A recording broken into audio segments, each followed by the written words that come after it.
نحمده ونصلي على رسوله الكريم اما بعد فاعوذ بالله من الشيطان الرجيم بسم الله الرحمن الرحيم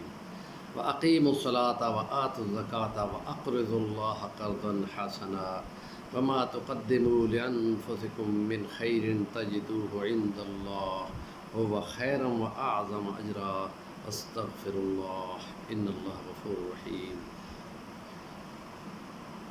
قال النبی صلی اللہ علیہ وسلم تؤخذ من اغنیائهم وترد الى فقرائهم رب اشرح لي صدری ویسر لي امری واحلل عقدۃ من لسانی یفقهوا قولی. قرآن اور رمضان کے سلسلے میں آخری دنوں کی 27 رمضان ہو گئی ہے. آخری دنوں میں جا رہے ہیں تو ان میں اقامت صلاۃ اور ایتاء زکوٰۃ کی بحث تھوڑی رہ رہی تھی. تو گزارش یہ تھی کہ قرآن مجید میں بہت ساری جگہوں تقریباً 10 کے قریب مقامات پر اقامت صلاۃ ایتاء زکوٰۃ کا اکٹھا ذکر ہے اور خالص زکوٰۃ کی ادائیگی کا 18 جگہ پہ ذکر ہے مختلف عنوانوں سے. انفاق فی سبیل اللہ بھی اس میں آتا ہے،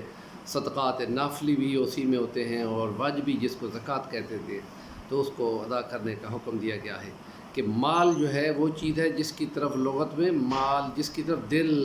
ریجھتا ہے اور لالچ رکھتا ہے، اور اس لیے اس کو 2 طریقے سے روکا گیا ہے کہ جو بندے کے اندر خواہشات ہوتی ہیں کہ حب جاہ اور حب مال. حب جاہ میرا اونچا مقام ہو، تو اس کی لالچ کو ختم کرنے کے لیے خدا نے قرآن مجید میں اقامت صلاۃ کا کہا ہے کہ بندے کی پیشانی جب رب کے سامنے 5 بار جھکتی ہے خشوع و خضوع کے ساتھ تو تکبر اس میں سے نکال دیا جاتا ہے. اور جب مال جس کو گن گن کے وہ جمع کرتا ہے، گن گن کے اور اماؤنٹیں پوری کرتا ہے، تو وہاں اس میں سے اس کو کہا جاتا ہے کہ اب اس میں سے نکالو کہ تمہارے مالوں میں ہم نے حصہ رکھ دیا ہے ان کا جو محروم ہیں. اس لیے اس کا کو کہا گیا ہے وفی اموالہم حق معلوم للسائل والمحروم. تو وہ 8 مدیں ہیں جن میں سے جن کو زکوٰۃ ادا کر دی جاتی ہے اقامت صلاۃ سے، اور حب جاہ ختم ہوتی ہے، اور ایتاء زکوٰۃ سے حب مال ختم ہوتی ہے. اور اس کو کہا گیا ہے کہ اگر تم اللہ کی راہ میں مال کو خرچ کرتے ہو تو یہ آخرت میں اپنا ذخیرہ کر رہے ہو، اور اگر تم اس کو ادا نہیں کرتے تو یہ بہت بڑی تمہارے لیے مشکل بن جائے گی، اور اس سونے اور چاندی کو پگھلا کر داغا جائے گا تمہارے ماتھوں کو اور تمہاری پیٹھوں کو، اور ایک بڑا سا ناگ بنا کر کھڑا کر دیا جائے گا جو جس کا منہ اونٹ جتنا ہوگا، اور وہ بھاگے گا اس کے پیچھے کہ وہ کہے گا کیوں بھاگتے ہو، میں تمہارا مال ہوں، میں تمہارا مال ہوں. بہت ساری دنیا کے بڑے بڑے لوگ اپنا مال جمع کرتے ہیں اور خالی ہاتھ پھر قبر میں شفٹ ہو جاتے ہیں، اور اس کفن میں جس کے کوئی جیب بھی نہیں ہوتا. تو اس لیے خدا کہتا ہے کہ وَأَقْرِضُوا اللَّهَ قَرْضًا حَسَنًا، اگر تم کسی کو دیتے ہو اللہ کی رضا کے لیے تو یہ خدا کو تم قرض دے رہے ہو. قرض حسنہ قرض ہوتا ہے، اور قرض حسنہ ہوتا ہے کہ جس میں لوٹانے کی امید نہ رکھی جائے، کہا جائے کہ اگر نہ بھی ملا تب بھی خیر ہے کہ اللہ پاک مہربانی کرے گا، تو اس میں تقاضا نہیں کیا جاتا. اس تقاضے کو جو اللہ کی راہ میں مال دیا جاتا ہے خدا پسند کرتا ہے. تو ان رمضان مبارک کے آخری دنوں میں جن لوگوں کی نمازیں قضا ہو گئی ہیں، تو ہم نے کہا تھا کہ ایک فرض 70 فرضوں کے برابر ہے، تو اپنی ادائیگی کی کوشش کریں ہر نماز کے ساتھ قضا نمازوں کی. میری آخری نماز فجر کی اور ظہر کی اور عصر کی اور مغرب کی اور عشاء کی،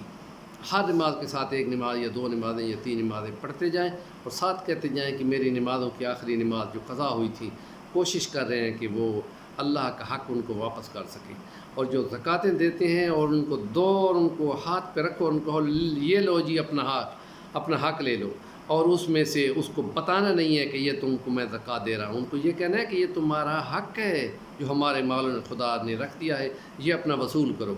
اور اس لیے کوئی ضروری نہیں ہے کہ بتایا جائے، اور اس کو دو اللہ کی رضا کے لیے. اور پھر اللہ تعالیٰ کہتا ہے کہ وہ مال پاک ہو گیا. اس سلسلے میں انشاءاللہ کل کے ولاگ میں ہم ایک کہانی بیان کریں گے، کیسے ایک بندہ جو ڈاکے مارتا ہے، اور وہ بھی ان لوگوں پہ مارتا ہے جن سے وہ پوچھتا ہے کہ تم نے زکوٰۃ ادا کی ہے کہ نہیں کی ہے. اس لیے کہ نبی پاک صلی اللہ علیہ وسلم نے فرمایا کہ زکوٰۃیں ادا کر کے اپنے مالوں کی حفاظت کرو،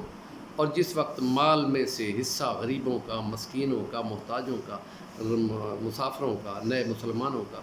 ان کو نکال دیا جاتا ہے تو وہ مال کو خدا محفوظ کر دیتا ہے. اور تمام تاجر لوگ اپنی دکان کا اسٹیمیٹ کر کے کہ یہ 2 کروڑ کی دکان کا مال پڑا ہوا ہے یا 10 کروڑ کا، 1 کروڑ کے ساتھ 2.5 لاکھ اور لاکھ کے ساتھ 2.5 ہزار تو لیتا ہے، 40,000 میں صرف 1,000 زکوٰۃ ادا کرنی ہوتی ہے، اور وہ بھی اپنے قریبی عزیز رشتہ داروں کو ادا کرو، جو اس کو ادا کرتا ہے کہ حق قرابت بھی ادا ہو جاتا ہے۔ اور اس لیے آج کل کے ہماری گورنمنٹ میں یہ کہا جاتا ہے کہ آپ نہ ہمارے میاں والی کے ان علاقوں کی زکوٰۃ کاٹ کر کراچی میں بھیجیں، کراچی والے کراچی والوں میں ادا کریں، اور اپنے ہر ایک قریبی رشتہ داروں کو جن کی کوئی بہن بھائی یا اپنے بھانجے بھتیجے جو کوئی غریب غربا ہیں تو ان کو ادا کریں۔ اور عید سے پہلے یہ فطرانہ اس لیے ہوتا ہے کہ جو روزوں میں کمزوری رہ گئی ہو ان کو پورا کیا جائے، اور مالوں کو ادا کر کے۔ تو اقامت صلاۃ میں نماز کو قائم کرنے کا حکم ہے، اچھی طریقے سے فرائض کی ادائیگی کرتے ہوئے اور اچھی طرح وضو کر کے اس کو ادا کیا جاتا ہے، تو وہ اقامت ہوتی ہے۔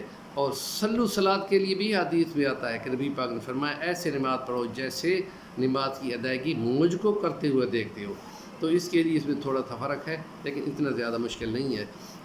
نیکی کی باتوں کو ابلاغ کریں، آگے تمام دوستوں کو پہنچائیں، چینل کو سبسکرائب کریں، علم کی باتیں جتنا آگے پہنچائیں گے اتنا آپ کا پورا حصہ ہوگا۔